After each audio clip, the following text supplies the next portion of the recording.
Good morning students. आज की class में हम उपनिषद जैन धर्म के बारे में जानेंगे, क्योंकि कल की क्लास में हमने बौद्ध धर्म के बारे में जाना था। तो देखिए, सबसे पहले हम किसके बारे में जानेंगे? उपनिषद। किसके बारे में जानेंगे? उपनिषद। जिस समय बुद्ध उपदेश दे रहे थे, उसी समय या उससे भी थोड़ा पहले दूसरे अन्य चिंतक भी कठिन प्रश्नों का उत्तर ढूंढने का प्रयास कर रहे थे।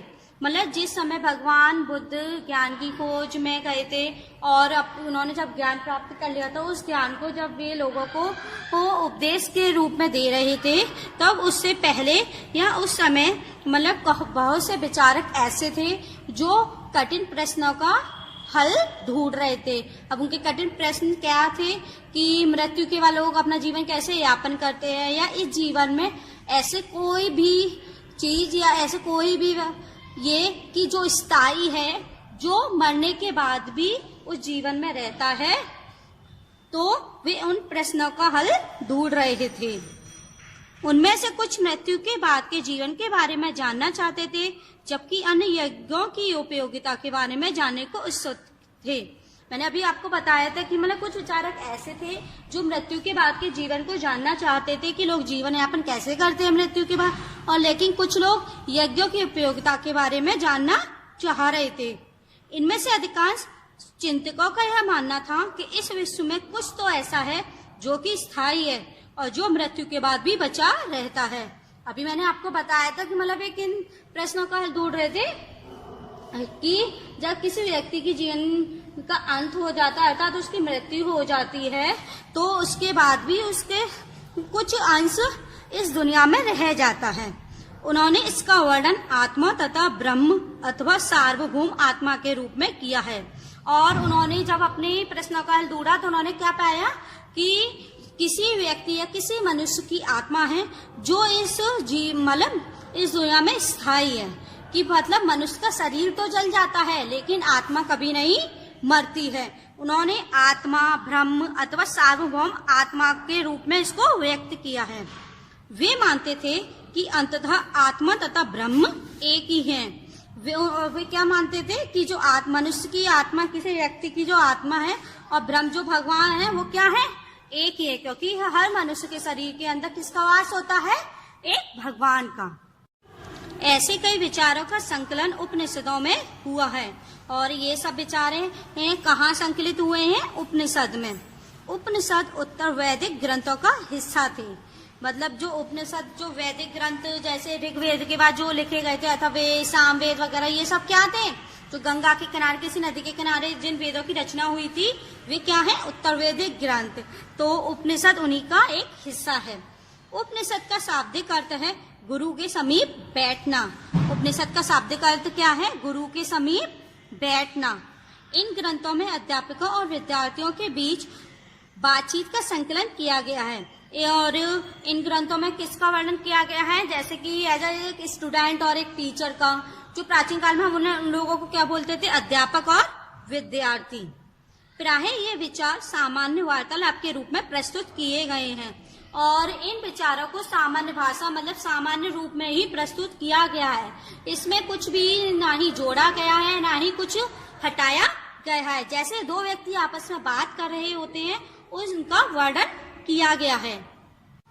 भारतीय दर्शन की 6 पद्धति। षट दर्शन मतलब भारतीय संस्कृति के बारे में जानने के लिए कितने पद्धति बनाई गई? 6 पद्धति, और उनको हमने क्या नाम दिया है? षट दर्शन। सदियों से भारत द्वारा सत्य की बौद्धिक खोज का प्रतिनिधित्व दर्शन की 6 शाखाओं ने किया है। मतलब भारत के द्वारा, मतलब भारत में जिन लोगों ने सत्य की खोज की थी, और है ना, उनकी संस्कृति का, ठीक है, उसका जो वर्णन किया गया है वो किस में किया गया है? 6 शाखाओं ने किया है। ये वैशेषिक, न्याय, सांख्य, योग की पूर्व मीमांसा और वेदांत या उत्तर मीमांसा के नाम से जाने जाते हैं। और ये जो षट दर्शन या 6 पद्धति किस नाम से जानी जाती हैं? वैशेषिक, न्याय, सांख्य, योग, पूर्व मीमांसा और वेदांत या उत्तर मीमांसा के नाम से जाने जाते हैं। दर्शन की इन 6 पद्धतियों की स्थापना क्रमशः, और जब ये 6 पद्धति बनाई गई तो इनकी स्थापना या इनकी उत्पत्ति किसी ने तो की होगी। अब इनकी उत्पत्ति किसने की है, तो ये देखिए, दर्शन की इन 6 पद्धतियों की स्थापना किसने की थी? ऋषि कणद, गौतम, कपिल, पतंजलि, जैमिनी और व्यास द्वारा की गई मानी जाती है। इनकी स्थापना किसने की थी? ऋषि कणद ने, गौतम ने, कपिल, पतंजलि, जैमिनी और व्यास माना जाता है कि इन लोगों ने की थी, जो आज भी देश में बौद्धिक चर्चा को दिशा देते हैं। और मतलब इनके द्वारा जो खोज की गई थी उनके प्रयोग हम आज भी वर्तमान समय में करते हैं। जर्मन मूल के ब्रिटिश भारतविद फ्रेडरिक मैक्स मूलर के अनुसार दर्शन की इन 6 शाखाओं का विकास कई पीढ़ियों के दौरान व्यक्तिगत विचारकों के योगदान से हुआ। मतलब इन्होंने जो उत्पत्ति की थी या जो 6 शाखाएं बनाई थी, उसमें आज के जमाने में, आज के वर्तमान समय में कुछ न कुछ चेंजेस हुए हैं और इनको नया रूप दिया गया है। यद्यपि ये एक दूसरे से भिन्न दिखते हैं, तथापि सत्य की इनकी समझ में आधारभूत तालमेल दिखता है। मतलब यद्यपि इन लोगों ने अलग अलग तरीके से सत्य की खोज की थी, लेकिन इनका एक ही क्वेश्चन था कि सत्य क्या है और ऐसा क्या है जीवन में जो हमेशा स्थायी रहता है। सबका करने का तरीका अलग था, लेकिन उनका आधार क्या था? एक ही था। अब हम उपनिषद के एक प्रसंग के बारे में जानेंगे। तो क्या है? बुद्धिमान भिखारी। क्या है? बुद्धिमान भिखारी। यह वार्तालाप छांदोग्य उपनिषद नामक प्रसिद्ध उपनिषद की एक कहानी पर आधारित है। मतलब ये जो बुद्धिमान भिखारी का जो प्रसंग लिया गया है वो कहाँ से लिया गया है? छांदोग्य उपनिषद से लिया गया है। शौनक व अभिप्रतारण नामक 2 ऋषि सार्वभौम आत्मा की उपासना करते थे। मतलब ये 2 ऋषि हैं। कौन है? एक शौनक नाम के और एक अभिप्रतारण नाम के 2 ऋषि थे। ये सार्वभौम आत्मा की उपासना मतलब के बारे में जानते थे। एक बार जो ही वे भोजन करने के लिए बैठे, एक भिखारी आया और भोजन मांगने लगा। एक समय की बात है कि जब वे भोजन कर रहे थे, जब वे दोनों ऋषि भोजन करने के लिए बैठे थे, तो उनके सामने एक भिखारी आया और भिखारी भूखा था, तो उसने उन दोनों ऋषियों से भोजन मांगा। शौनक ने कहा, हम तुम्हें कुछ नहीं दे सकते। मतलब शौनक ऋषि ने उस भिखारी को क्या बोला कि हम तुम्हें कुछ भी नहीं दे सकते हैं। भिखारी ने पूछा, विद्यजन आप किसकी उपासना करते हैं? अब भिखारी ने उनसे पूछा कि हे ब्राह्मण, आप किसकी उपासना मतलब किसको मानते हो? अभिप्रतारण ने उत्तर दिया, सार्वभौम आत्मा की। उसने बोला कि सार्वभौम आत्मा की, मतलब एक ही आत्मा सब जगह व्यापक है। ओह, इसका मतलब आप यह जानते हैं कि यह सार्वभौम आत्मा संपूर्ण विश्व में विद्यमान है। तो उसने बोला कि मतलब आप दोनों ये जानते हैं कि मतलब जो आत्मा है वो पूरे संसार में विद्यमान है। ऋषियों ने कहा, हाँ, हम ये जानते हैं। उन दोनों ऋषियों ने भिखारी के बात का उत्तर दिया। भिखारी ने फिर पूछा, अगर यह सार्वभौम आत्मा संपूर्ण विश्व में विद्यमान है तो यह मेरे अंदर भी विद्यमान है। तो जो भिखारी ने फिर उनसे पूछा था, अगर आप ये मानते हैं कि सार्वभौम आत्मा पूरे विश्व में विद्यमान है तो मतलब वो आत्मा तो मेरे अंदर भी है, और फिर मैं कौन हूँ? मैं इस विश्व का एक भाग ही तो हूँ। उसने बोला, तो फिर बताइए, तो फिर मैं कौन हूँ? मैं भी तो सार्वभौम आत्मा हुआ, मैं भी तो इस संसार का एक हिस्सा हूँ।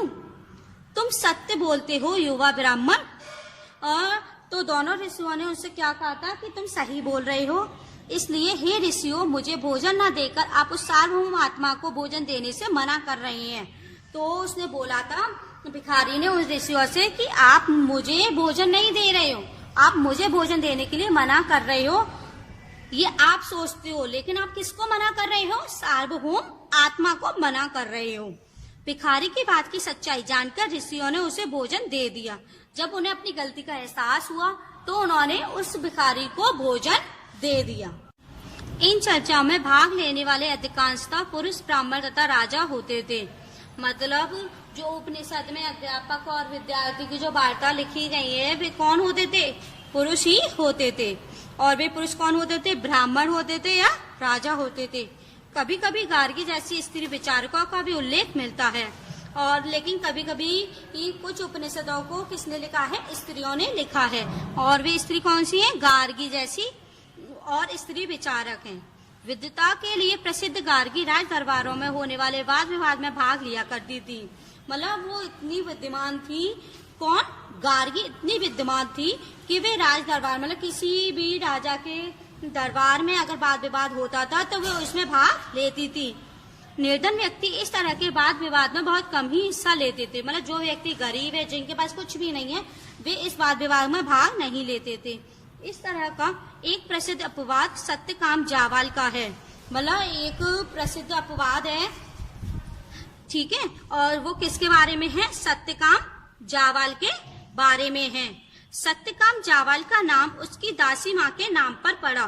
मतलब ये नाम कब पड़ा उसकी? मतलब वो एक दासी, मतलब एक ऐसे बच्चे जिसको एक दासी मतलब एक घर में काम करने वाली महिला पालती है, उसके नाम पर पड़ा।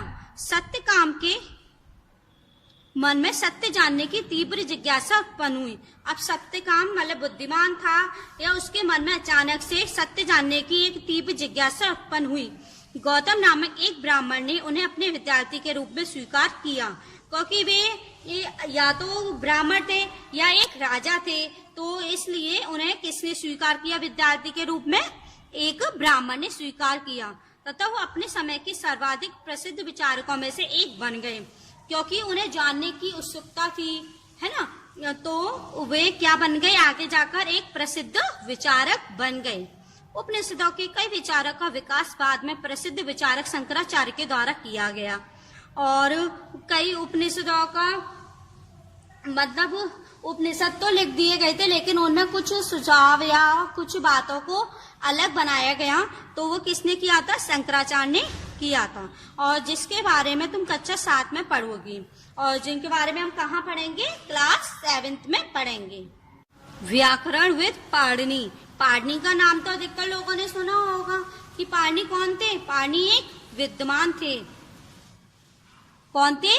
पाणिनि एक विद्वान थे। इस युग में कुछ अन्य विद्वान भी खोज कर रहे थे। उन्हीं प्रसिद्ध विद्वानों में एक पाणिनि ने संस्कृत भाषा के व्याकरण की रचना की, और पाणिनि एक विद्वान थे, और वे किस भाषा के विद्वान थे?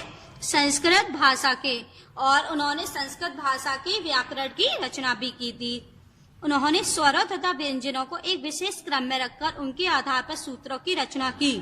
मतलब उन्होंने पहले स्वर के बारे में जाना, फिर व्यंजन के बारे में जाना, और उनको एक स्पेशल ऑर्डर में रखकर किसकी रचना की थी? सूत्रों की रचना की थी। ये सूत्र बीज गणित के सूत्रों से काफी मिलते जुलते हैं। मतलब उन्होंने संस्कृत के व्याकरण में जिन सूत्रों की रचना की थी वे किससे मिलते हैं? बीज गणित के सूत्रों से मिलते हैं।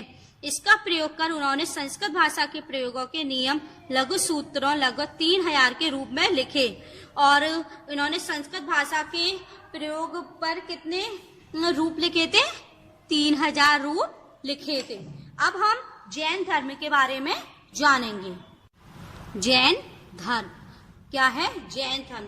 कल हमने बौद्ध धर्म के बारे में पढ़ा था कि बौद्ध धर्म की स्थापना किसने की थी? महात्मा बुद्ध ने, मतलब गौतम बुद्ध ने की थी। तो आज की क्लास में हम जैन धर्म के बारे में जानेंगे। इसी युग में अर्थात लगभग 2500 वर्ष पूर्व जैन धर्म के 24 वें तथा अंतिम तीर्थकर वर्धमान महावीर ने भी अपने विचारों का प्रसार किया था। जैसे गौतम बुद्ध ने अपने उपदेश दिए थे लोगों में, ऐसे ही मतलब जैन धर्म की स्थापना किसने की थी? वर्धमान महावीर ने की थी। तो उन्होंने भी क्या किया था? अपने उपदेश दिए थे। यह वज्र संघ के लिच्छवी कुल के एक क्षत्रिय राजकुमार थे। ये कहाँ के राजकुमार थे? वज्र संघ के लिच्छवी कुल के क्षत्रिय, मतलब योद्धा के एक योद्धा राजकुमार थे। इस युग के विषय में तुमने अध्याय 5 में पढ़ा है, और हमने संघ के बारे में तो पढ़ा था कि मतलब एक बड़ा समूह होता था ना। 30 वर्ष की आयु में उन्होंने घर छोड़ दिया, और इन्होंने कब घर छोड़ दिया था? 30 वर्ष की आयु में, और जंगल में रहने लगे। और कहाँ जाकर रहने लगे थे ये? जंगल में। 12 वर्ष तक उन्होंने कठिन व एकाकी जीवन व्यतीत किया, और इसके बाद उन्हें ज्ञान प्राप्त हुआ। जैसे गौतम बुद्ध ने पीपल के पेड़ के नीचे तपस्या की थी, फिर उसके बाद उन्हें ज्ञान की प्राप्ति हुई थी। इसी तरीके से इन्होंने 12 वर्ष तक कठिन तप किया, और है ना, और अकेले जीवन व्यतीत किया। उसके बाद इनको किसकी प्राप्ति हुई थी? ज्ञान की प्राप्ति हुई थी। उनकी शिक्षा सरल थी, और इनकी शिक्षा कैसी थी? सरल थी। सत्य जानने की इच्छा रखने वाले प्रत्येक स्त्री व पुरुष को अपना घर छोड़ देना चाहिए। और ये क्या मानते हैं कि मतलब जो व्यक्ति सत्य की तलाश में है, चाहे वो स्त्री हो या पुरुष, उसे अपना घर त्याग देना चाहिए। उन्हें अहिंसा के नियमों का कड़ाई से पालन करना चाहिए। उन्हें मतलब और किन नियमों का पालन करना चाहिए? अहिंसा, मतलब किसी जीव या किसी व्यक्ति पर अत्याचार नहीं करने चाहिए, किसी को मारना नहीं चाहिए। अर्थात किसी भी जीव को ना तो कष्ट देना चाहिए और ना ही उसकी हत्या करनी चाहिए। जैसा कि अभी मैंने आपको बताया था, महावीर का कहना था सभी जीव जीना चाहते हैं। उन्होंने बोला चाहे जीव छोटा हो, बड़ा हो, चाहे मनुष्य कैसा भी हो, उसे जीने का अधिकार है। सभी के लिए जीवन प्रिय है और सभी को अपना जीवन अनमोल लगता है। महावीर ने अपनी शिक्षा प्राकृत में दी थी। जैसे गौतम बुद्ध ने अपनी शिक्षा किस में दी थी? प्राकृत भाषा में। ऐसे ही महावीर स्वामी ने अपनी शिक्षा किस में दी थी? प्राकृत भाषा में दी थी। यही कारण है कि साधारण जन भी उनके तथा उनके अनुयायियों की शिक्षा को समझ सके। और ये सबसे मेन कारण यही है कि लोग उनके दिए गए उपदेशों को अच्छे से समझ सकते थे। देश के अलग अलग हिस्सों में प्राकृत के अलग अलग रूप प्रचलित थे। मतलब देश के हर हिस्से में अलग अलग प्राकृत के रूप देखने को मिले थे। प्रचलन क्षेत्र के आधार पर ही उनके अलग अलग नाम थे। जैसे मगध में बोली जाने वाली प्राकृत मागधी कहलाती थी। मतलब हर क्षेत्र में अलग अलग भाषा बोली जाती थी। जैसे मगध में कौन सी भाषा बोली जाती थी? जो भाषा बोली जाती थी उसको हमने क्या नाम दिया? प्राकृत मागधी कहते थे। जैन नाम से जाने गए महावीर के अनुयायी को भोजन के लिए भिक्षा मांगकर सादा जीवन बिताना होता था। मतलब जो व्यक्ति जैन धर्म को मानते थे, उनका पालन करते थे, वे भिक्षा मांगकर तो भोजन ग्रहण करते थे और सादा जीवन व्यतीत करते थे। उन्हें पूरी तरह से ईमानदार होना पड़ता था। चोरी न करने की उन्हें सख्त हिदायत थी। उन्हें सभी के प्रति कैसा होना चाहिए? ईमानदार। मतलब अगर कोई व्यक्ति उनका रिश्ते से कुछ लगता है तो ये नहीं कि हमें उसके साथ अच्छा व्यवहार करना है, किसी के साथ बुरा व्यवहार करना है। उन्हें सभी के प्रति एक जैसा व्यवहार तथा ईमानदार होना पड़ता था। और उन्हें ये भी बताया जाता था कि उन्हें चोरी बिल्कुल भी नहीं करनी है। उन्हें ब्रह्मचर्य का पालन करना होता था। और वे किसका पालन करते थे? ब्रह्मचर्य का। मतलब कि एक स्त्री और एक पुरुष आपस में बातचीत कर सकते थे, लेकिन कैसे? एज भाई बहन के रिश्ते से। पुरुषों को वस्तु सहित सब कुछ त्याग देना पड़ता था और जो पुरुष थे उन्हें सभी वस्तु त्याग देने पड़ते थे। अगर जैसे कोई व्यक्ति है, अगर वो जैन धर्म को मान रहा है तो उसे केवल अपने जीवन को एक कपड़े में बिताना पड़ता था। अधिकांश व्यक्तियों के लिए ऐसे कड़े नियमों का पालन करना बहुत कठिन था। मतलब अधिकतर लोग ऐसे नियमों का पालन करना उनके लिए बहुत कठिन था। फिर भी हजारों व्यक्तियों ने इस नई जीवन शैली को जानने और सीखने के लिए अपने घरों को छोड़ दिया। लेकिन जो व्यक्ति उत्सुक थे, वे जानना चाहते थे कि ईश्वर क्या है ना, आत्मा क्या है, इसके बारे में वे जानना चाहते थे, तो उन्होंने इस नई जीवन शैली को अपना लिया और अपने घर को छोड़ दिया। कई अपने घरों पर ही रहे और भिक्षुड़ी बने लोगों को भोजन प्रदान कर उनकी सहायता करते रहे। मतलब बहुत से लोग ऐसे थे जिन्होंने अपने घर को नहीं छोड़ा था, लेकिन वे घर पर ही ऐसे जीवन को व्यतीत करने लगे और भोजन देकर दूसरे लोगों की सहायता करने लगे। मुख्यतः व्यापारियों ने जैन धर्म का समर्थन किया। किसानों के लिए इन नियमों का पालन अत्यंत कठिन था, क्योंकि फसल की रक्षा के लिए उन्हें कीड़े मकोड़ों को मारना पड़ता था। व्यापारियों ने जैन धर्म को सपोर्ट मतलब उनका साथ दिया, लेकिन किसान ऐसा नहीं कर सकते थे, क्योंकि वे जो फसल उगाते थे उसकी रक्षा के लिए उन्हें कभी न कभी किसी जानवर को या कीड़े मकोड़ों को मारना पड़ता था। बाद की सदियों में जैन धर्म उत्तर भारत के कई हिस्सों के साथ साथ गुजरात, तमिलनाडु और कर्नाटक में भी फैल गया था। मतलब जैन धर्म क्या हुआ, समय के साथ साथ उत्तर भारत के कई हिस्सों में फैल गया। जैसे गुजरात में, तमिलनाडु में, कर्नाटक में फैल चुका था। महावीर तथा उनके अनुयायी की शिक्षाएं कई शताब्दियों तक मौखिक रूप में ही रही। मतलब जो महावीर थे और उनके अनुयायी, मतलब उनके जो शिष्य थे, उनके शिष्यों ने भी कुछ शिक्षाएं दी थी, लेकिन वे क्या रही थी कई सालों तक मौखिक, मतलब सिर्फ मुंह से दी जाती थी। लेकिन समय के साथ साथ उनका जो धर्म था वो प्रसारित होता गया, तो उनकी जो शिक्षाएं थी वह लिखित रूप में होने लगी थी। वर्तमान रूप में उपलब्ध जैन धर्म की शिक्षाएं लगभग 1500 वर्ष पूर्व गुजरात में वल्लभी नामक स्थान पर लिखी गई थी। और अभी मैंने बताया था जैसे जैसे समय बीतता गया इनकी शिक्षाएं कैसी होने लगी थी, लिखित रूप में होने लगी थी। लेकिन 1500 वर्ष पूर्व कहाँ पर सबसे पहले लिखी गई थी? गुजरात में वल्लभी नामक स्थान पर। जैन का क्या अर्थ है? जैन शब्द जिन शब्द से निकला है। किससे निकला है? जिन शब्द से निकला है। और जिन का क्या अर्थ होता है? विजेता। क्या होता है? विजेता। तो बताइए महावीर के लिए जिन शब्द का प्रयोग क्यों हुआ है? मतलब महावीर स्वामी के लिए जिन शब्द का प्रयोग क्यों हुआ है? क्योंकि उन्होंने सत्य की खोज की थी और सत्य को प्राप्त, मतलब सत्य को जान लिया था कि सत्य क्या है, इसीलिए उनके लिए किसका प्रयोग हुआ है? जिन शब्द का।